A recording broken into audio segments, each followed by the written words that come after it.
Welcome to Zisodel TV. Kindly subscribe, share, and like for latest updates and news.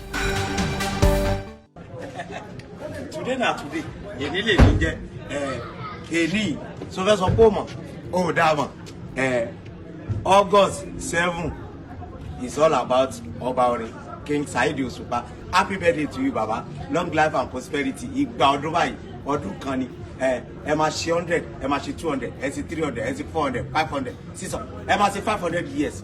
After 500 years, ẹ bá ti lọ a kàn máa gbé èrè yín báyìí a máa gbé lọ sínú museum tẹ́ sọ yẹn ni. Happy birthday King Saheed Osupa Ọba tíá. Thank you.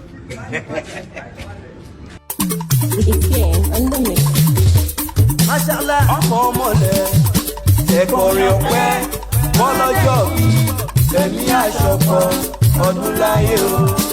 ẹ̀kọ́rin ọpẹ́ mọ́lọ́jọ́ bí ẹ̀mí àṣọpọ̀ ọdún láyé o.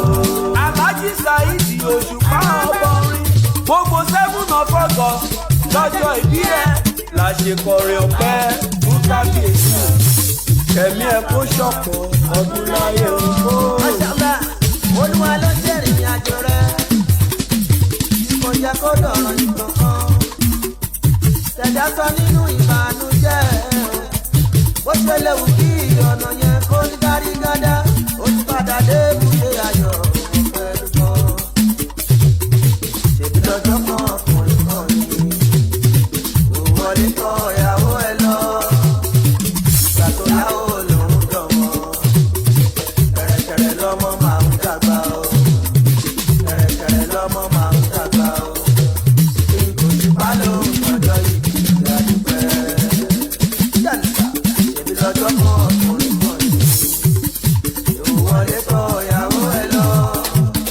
ìgbà tó yàwó lòún dọ̀wọ́ kẹ̀rẹ̀kẹ̀rẹ̀ lọ́mọ máa ń dàgbà o kẹ̀rẹ̀kẹ̀rẹ̀ lọ́mọ máa ń dàgbà o Osupa ló ń sọjọ́ yìí ìyá dúpẹ́.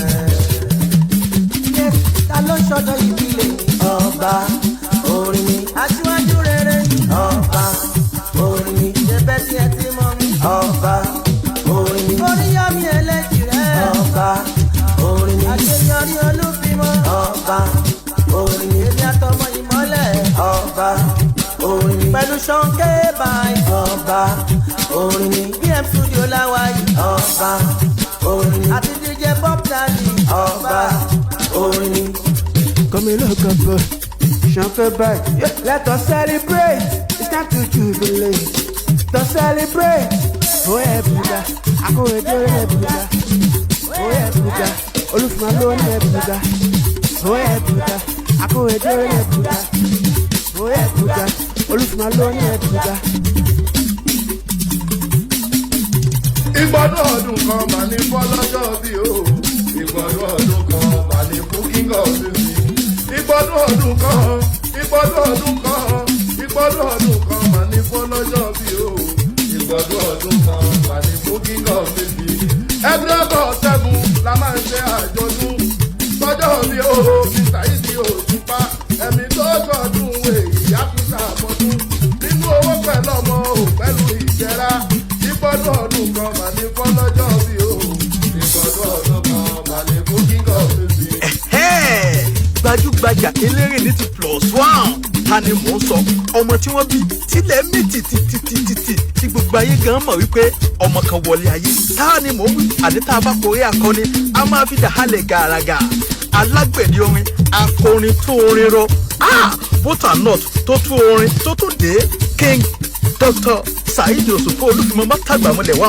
Mo mọ̀ pé ayọ̀ mi non-stop a máa pọ̀ sí kò ní bọ́ọ̀sọ̀ nínú ọdún yìí ni ò dandan ní táwọn kan bá wá ń béèrè wọ́ọ̀sọ̀ máa lọ́lọ́run ni màá fakọ́ sí wọ́rọ̀rọ̀ máa dínkù àgbébàdé ní kí n tẹ̀gbẹ̀ntẹ̀ ọmọọba orin akọ̀wé ọba òṣàmù pàpọ̀ omi ọba lóra. Happy birthday to you my dad, king of music. Dandan ni a gbọ́dọ̀ celebrate wọn.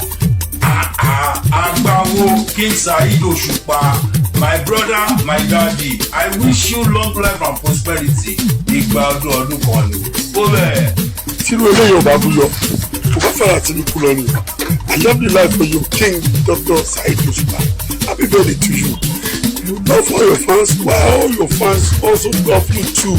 Olufumo, you are the best among the rest. Àìkíáde Alhaji Saheed Osupa kórèdé. Àní Alhaji Saheed Osupa kórèdé. August 7 ta lọ́jọ́ bí yín.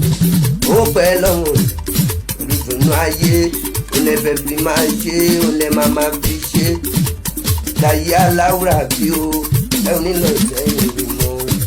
Wájúwájú aṣáájú tẹ́ jẹ́, ẹ ò ní dèrò ẹ̀yìn o.